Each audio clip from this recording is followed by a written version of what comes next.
Salam. Salam sejahtera dari Tuhan kita Yesus Kristus menyertai kita semuanya. Damai sejahtera Allah yang begitu dahsyat, yang turun atas kita semuanya, yang melampaui segala pemikiran kita, berkuasa atas hidup saudara. Ada kalanya pikiran kita menjadi kacau, terlalu banyak beban pikiran yang kita olah dalam kehidupan kita, pada akhirnya pikiran kita terkadang tidak merasa tenang. Atau jiwa kita ada kalanya menjadi gelisah, khawatir, ketakutan, cemas oleh karena situasi kondisi yang terjadi pada saat ini. Tetapi damai sejahtera Allah yang melampaui pikiran, melampaui jiwa, melampaui hati kita saat ini menguasai saudara dan saya, sehingga kita boleh merasakan damai sejahtera yang sungguh luar biasa di dalam Yesus Kristus. Bapak Ibu yang dikasihi oleh Tuhan, dalam kesempatan ini saya ingin berbicara mengenai jalan.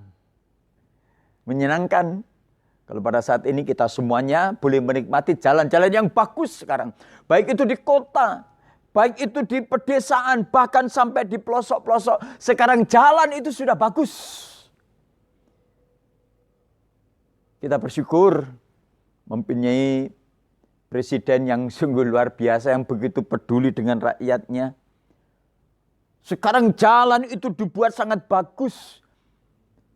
Beliau sudah membuat jalan ribuan kilometer yang pada akhirnya bisa menghubungkan antar provinsi, antar kabupaten, antar daerah. Sekarang bisa terhubung dengan baik.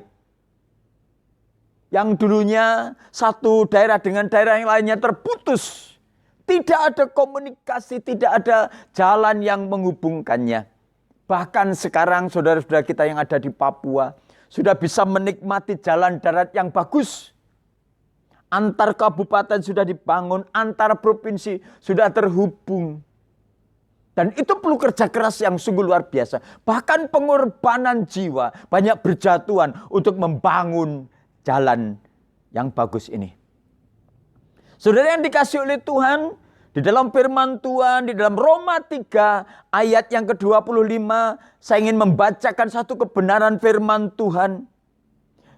Demikian firman Tuhan, Yesus Kristus telah ditentukan Allah menjadi jalan pendamaian karena iman.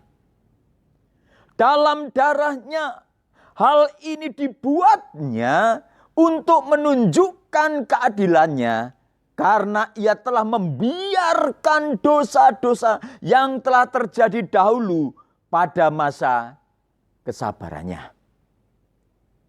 Bapak Ibu yang dikasihi oleh Tuhan, berbicara mengenai jalan pendamaian ini, saya ingin bicara mengenai dua hal. Yang pertama saya ingin menyampaikan, seperti firman Tuhan yang sudah kita baca tadi, oleh karena dosa manusia, manusia itu terputus komunikasinya dengan Bapa di surga. Saya ingin mengatakan, masalah terbesar dalam kehidupan manusia adalah waktu manusia itu terputus hubungannya dengan Bapa di surga.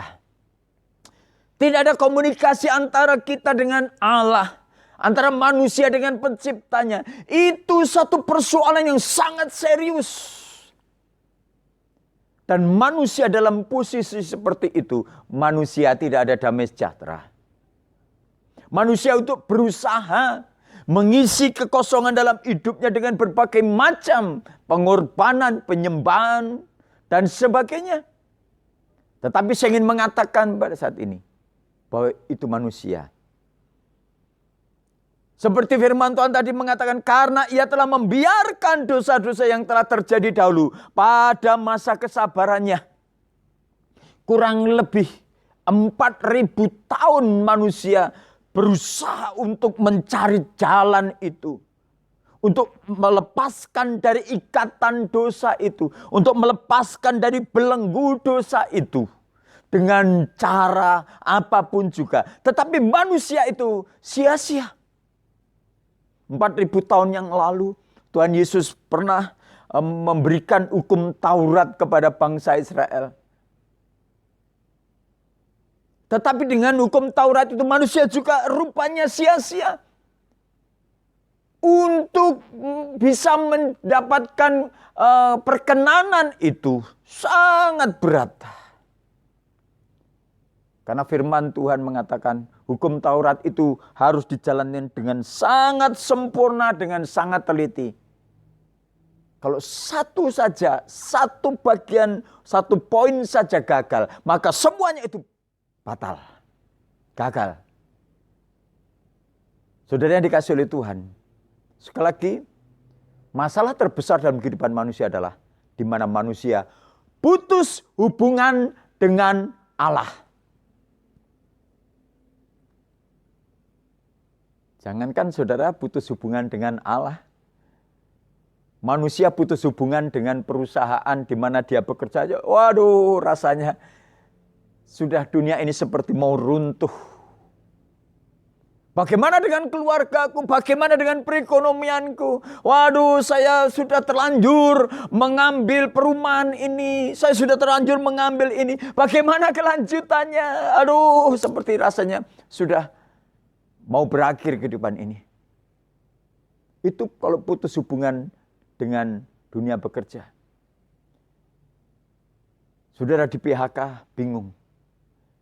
Mungkin saudara sedang menjalankan bisnis, sedang melakukan bisnis. Kemudian tiba-tiba mitra usaha saudara, mitra bisnis saudara tiba-tiba memutuskan hubungan.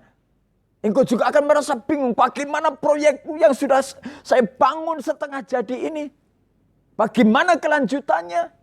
Saudara mengalami kebingungan kalau mengalami putus hubungan dengan relasi kerja. Demikian juga para remaja pemuda yang sedang menikmati masa muda. Kalau diputus dengan pacar, wah, seperti sudah habislah. Padahal saya sudah menaruh banyak, tetapi tiba-tiba diputuskan begitu saja. Seperti yang muncul istilah pada saat ini, tiba-tiba menghilang begitu saja. Seperti ditelan bumi. HP-nya dihubungi tidak bisa, dicari di rumahnya tidak ada, ditanyakan ke sana kemari nggak ada.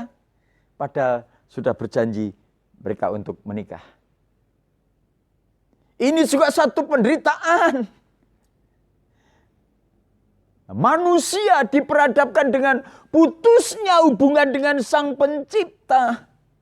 Yang tadinya Sang Pencipta itu mengalirkan damai sejahtera. Waktu manusia tinggal di Taman Eden, Allah memberikan damai sejahtera yang sungguh dahsyat. Dan begitu manusia jatuh dalam dosa, putus hubungan itu.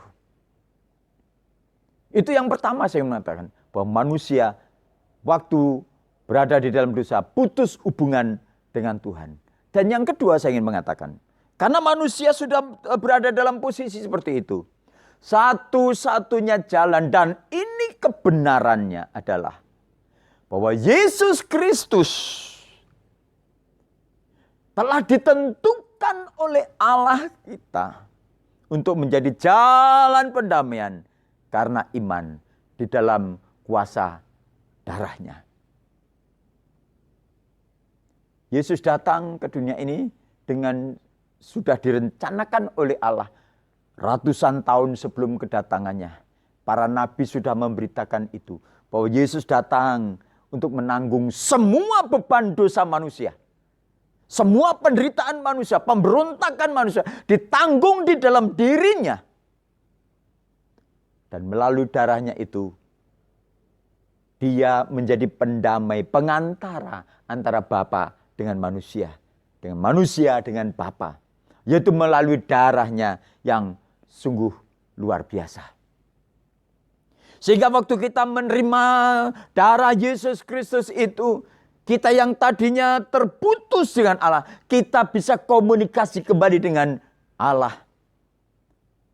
Yang tadinya saudara dalam penderitaan oleh karena akibat dosa. Mungkin itu bisa menjadi sakit penyakit. Mungkin itu menjadi satu depresi. Mungkin itu menjadi satu kengerian dalam hidupmu. Penderitaan dalam hidupmu. Tapi pada saat ini saya ingin mengatakan, darah Yesus Kristus akan memulihkan engkau. Memulihkan kita semuanya. Dan waktu kita dipulihkan, keadaan kita akan seperti orang bermimpi. Kita akan menikmati pemulihan yang sungguh luar biasa. Dengan darah Yesus, maka kita akan melihat kemuliaan Allah dinyatakan. Dan pada akhirnya kita bisa kembali komunikasi dengan Bapa di surga. Seperti firman Tuhan, akulah jalan, kebenaran, dan hidup. Tidak ada seorang pun yang sampai kepada Bapa. Dan pada akhirnya saudara, Yesus menyatakan diri sebagai jalan pendamaian itu. Dan hanya Yesus saja yang menjadi jalan pendamaian itu. Hanya melalui kuasa darahnya, kita boleh menikmati damai sejahtera itu. Saudara yang dikasihi oleh Tuhan, kasih karunia terbuka di depan saudara. Dengan kuasa darahnya yang begitu mahal, telah menanggung semua beban kehidupan kita semuanya. Datanglah kepada Tuhan saat ini. Jikalau engkau pada saat ini, waktu mendengarkan firman Tuhan ini, engkau sedang terbaring sakit.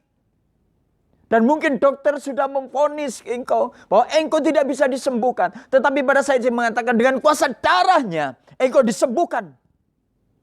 Waktu engkau dalam keadaan frustasi, depresi, yang orang lain mungkin sudah tidak bisa menolong engkau. Datang kepada Tuhan, darah Yesus Kristus akan memulihkan hidupmu. Dan engkau akan dijamah oleh Tuhan. Dan engkau diberikan kehidupan yang baru. Harapan yang baru. Waktu engkau mengalami satu persoalan dengan perekonomian saudara. Datang kepada Tuhan pada saat dengan kuasa darah yang begitu dahsyat. Akan memulihkan engkau.